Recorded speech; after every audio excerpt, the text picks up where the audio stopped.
Islamist militants launch massive kidnapping of girls in northeast Nigeria. A catastrophic wave of mass kidnappings has exploded across northern Nigeria, leaving the nation reeling.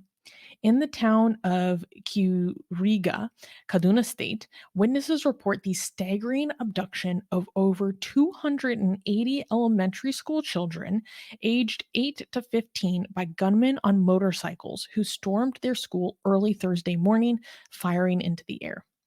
If the numbers are confirmed, that would dwarf even the notorious 2014 Chibok kidnapping of the 276 girls by Boko Haram militants. One student was shot in the chaos and taken to a hospital, with a resident telling a French reporting agency AFP that quote unquote 25 returned, but over 300 children remain missing from the Kiruga elementary and secondary schools combined. Just days prior, armed militants seized scores of young women and girls, potentially over 200, who had ventured out to collect firewood near the Babban Sansani internally displaced persons camp in Borno State. Witnesses said that the Borno abductors were either from Boko Haram or its offshoot Islamic State in Western Africa province, ISWAP for short. With over 400 students and displaced people kidnapped, 400 students and people kidnapped in less than a week through two massive raids, Nigeria is confronting a shocking resurgence of the brazen child abduction tactics deployed by Islamist extremist groups. This horrific wave lays bare the continued insecurity despite officials' claims of improved safety after years of Boko Haram's brutal insurgency. One Kuriga resident pleaded, quote, "We are begging the government. They should please help us with security, as the authorities have yet to react." Um, and our lovely editor D is bringing up a good point, saying, "I've read the abductions at the internally displaced persons camp or Boko Haram, but locals said the school abductors were bandit gangs that kidnap for ransom." So for one of the mass abductions, like some people think that it might be Islamists, some people think that it might just be like gangs of kidnappers that which is a thing in Nigeria, unfortunately. Um, but then the other one, people are attributing to either Boko Haram or ISIS. Why is this not getting a lot more of an attention? Last time this happened, there was a huge global reaction, bring back our girls. By the way, ignoring all the boys that were killed, which was a lot of them. But why is now No, Armin, let's stay on that for a second. Why were the boys killed and why were the girls taken? Let unpack that for a second for people that might not know. well, girls are property. Why would you destroy property? They're sex slaves. Yes, I mean, not YouTube, not by views. I'm just telling. Oh my God, according to them, according to their Islamic views, why would you? It's kind of like attacking a village and killing like their sheep and donkey. Why would you kill their sheep and donkey when you can take the sheep and donkey? So that's how they view the girls. Yeah. And why Yeah. would they murder all the boys? Well, because Islamically, the what we call boys to them are grown adults that you could kill in battle. According, like after if they're old enough to have pubic hair, then Islamically they're fair to kill. You know, and also you know they're fighting. They're the enemy, right? Mhm. But And we did they know kill boys this time? there's still so many Yeah. details that are emerging from this, it's not entirely clear. It's not Right, entirely right. clear. It Like, seemed the like this is a that that the last time that they killed all the boys was because they went to the schools. This time it seemed like they just found the girls alone in an area and they So just took in one them. mass kidnapping, it was outside of an internally displaced persons camp because over 2 million people have been internally displaced within parts of Nigeria because of all the jihadism. Um, and then the other one that happened was an attack on an elementary school and secondary Mm. school. And What I learned when I was researching this story, Armin, is that, many girls from the 2014 attack were recovered. They have horrific stories. Many of them were recovered having born many children. So we know what was happening to these girls. We don't have to like make any pretenses or pretend. What I learned when researching this story is that 98 of those girls were never recovered, are still Wow. held by them. 10 years. 10 years of captivity Jeez. and sex slavery under Boko Haram. So they bring back our girls Almost saying they almost a never. third, almost a third of all those girls Hmm. were never recovered. And now we just had another massive mass kidnapping. How come this is not like huge news? Like, guys in the live chat, did you guys hear about this? This is the first time I'm hearing about it. Thank you, D and Susie, to bringing us and bringing us Nigeria, and also Nigeria is such an important country. Nigeria is like the leading country right now when it comes to taking Africa out of poverty. Imagine this: Nigeria, with such potential, is being held back from because of Islam. One of the most devastating thing to Africa is Islam, if not the most. It should be high up there. I mean, It's up think there. about Nigerian. It's up there because think about Nigeria. Nigeria has everything going for it when it comes to being the leading country that takes Africa out of poverty. It has the population, it has the drive, it has the desire for entrepreneurship, right? It has the population mostly, right? Young working population that is eager to come out of poverty. And it's such a huge country when it comes to population that if it's as it grows, it affects its neighbors, it affects the entire region. That's how important Nigeria is. Nigeria is going to be one of the most important countries in the world when it comes to its economic impact, in the next couple of decades. you know it's one of the most populated countries in the world, and I think it's going to go from ranking 7 to 4th in the world if it keeps growing at this rate. And given the uh, low population in many advanced countries, Nigeria is going to play a huge role. And such a country with such important potential is being held back by Islam. This is religion. This is the impact of religion. This is why atheist activism is so important. And a lot of people dismiss it. But the cost, people are so willing to admit the cost of other things. They're not sensitive about it. When it comes to the cost of, I don't know, climate change, nobody holds back in saying that. And that's why activism in climate change is celebrated. When it comes to the cost of poverty, when it comes to the cost of not disease, when it comes to cost of not people not having access to education.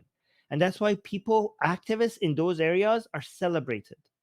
But the cost of religion, the cost of Islam is huge here. There is not a greater barrier than Islam for Nigeria. Nigeria is being held back mostly because of Islam, and the impact is so huge. The impact is global. It's so It is. cost. It really is. Niger, yeah. Imagine the number of people are suffering. Like, when here's the thing: these 200 people are there's nothing compared to the true cost of Islam to Nigeria, because we say people ignoring this, but even people in Nigeria, even people who pay attention to this, don't know that the actual cost to Nigeria from Islam is astronomically higher than these 200 girls. And you know why we don't pay attention? Because poverty is boring. Because the bigger cost of Islam is poverty, and poverty kills more than terrorism. Remember that, guys. Poverty kills more than terrorism, but terrorism is more clickable. It's more, brings more engagement, gets a lot more attention. Way more than 200 people are suffering in Nigeria because of the economic cost of Islam to Nigeria. The instability, the terrorism that Islam brings to Nigeria more than the people who die directly from the violence, it drives away investment. It drives away trade. It drives away stability, and that brings poverty, and that poverty kills more people than the victims of violence. The uncontrollable jihadist violence across Nigeria and the Sahel is holding back the livelihoods and prosperity of hundreds of millions of people. Yeah. Because who in their right mind would invest with that much instability, that much corruption, and that much uncertainty, that much danger? Yeah. And even without the violence, the fact that the legal system is religious, that drives away investment and trade as well. One reason why India is so motivated to bring one legal system for all the country, because that's what that's good for business. Since a long time ago, right? Since the Enlightenment era, people noticed, like the Dutch. Who are the first people who noticed this? The Dutch. The Dutch noticed that if you have one law for everybody, that brings investment and trade. That brings economic prosperity. The Dutch were the people who noticed that, and then the English took that from the Dutch, and then we had the British Empire, right? So even without the violence, the fact that you have in Nigeria, you have laws that are Islamic, that also drives away investment and trade. Yeah. Man, we got a lot of good super chats and comments. And Dee brought up a very good point. She was saying parents are rightfully afraid to send their girls to school. Very sad. And that's another cost. That's another incredible cost. Exactly. When huge portions of your population are not getting educated because of the threat against them. That's a generational cost. So let's go into the super chats. Oh, Kenny is saying freedom and justice is good for business. Yes, it is, my friend. Yes, it is, my friend. And this is what people who are anti-money and anti-business, they don't realize that their attitude kills. Being pro-business, being pro-economy, being pro-prosperity, people think like, ew, you dirty capitalist. Well, capitalism saves lives, you freaking morons.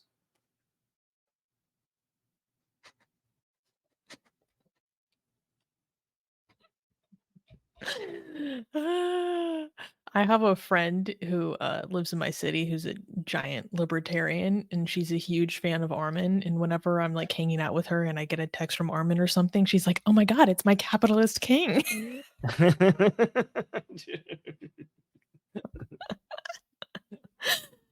It's every single time. It's so funny. Or she's like, "How's my capitalist king doing?" um. So Adam sent a super sticker. Thank you for the super sticker, sticker, Adam. Uh, Lebronzo from Kenya, I remember, gave us €6. Thank you, saying, "Hey guys, I also love it when Susanna is present." Thank you, Lebronzo. Some pro-Palestinian people argue that Israel is apartheid, quoting separate IDs in license plates. What to answer? Now, I'm not as familiar with this as Armin is. Go ahead. Yep.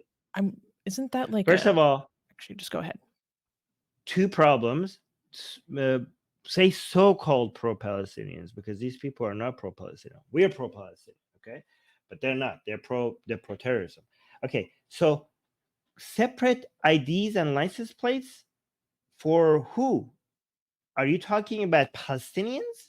You're talking about Palestinians relative to Israelis. How is that apartheid? They're not Israeli citizens. For you to be apartheid, you have to treat your citizens differently under the law. No country is obligated to treat its non-citizens with the same rights as its citizens. Arab Israelis are treated the same, if not better.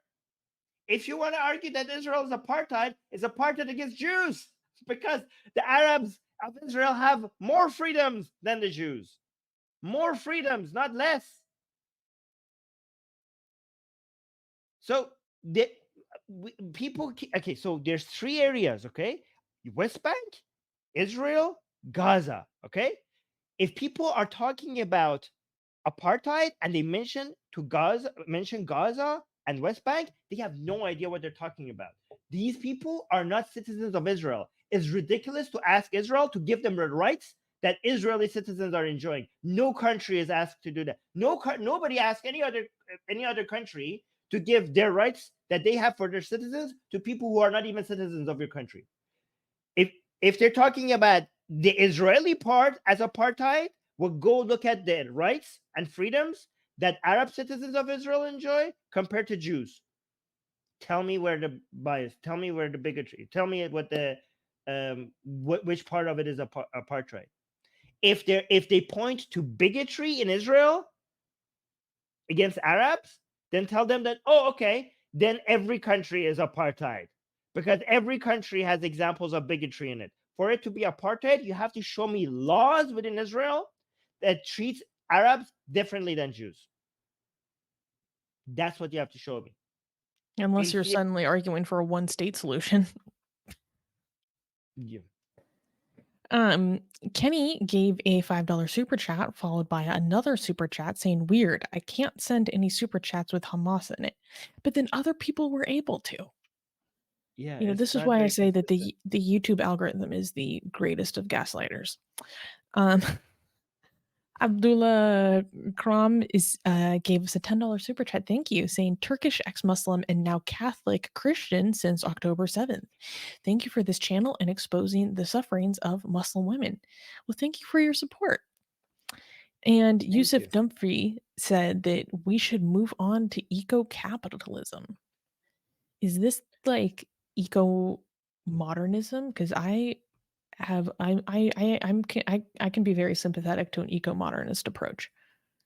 I mean, regulated forms of capitalism is eco-capitalism, and also the best way to be pro the environment is to support capitalism, because the faster the economy grows, the faster it will move to a post fossil fuel economy.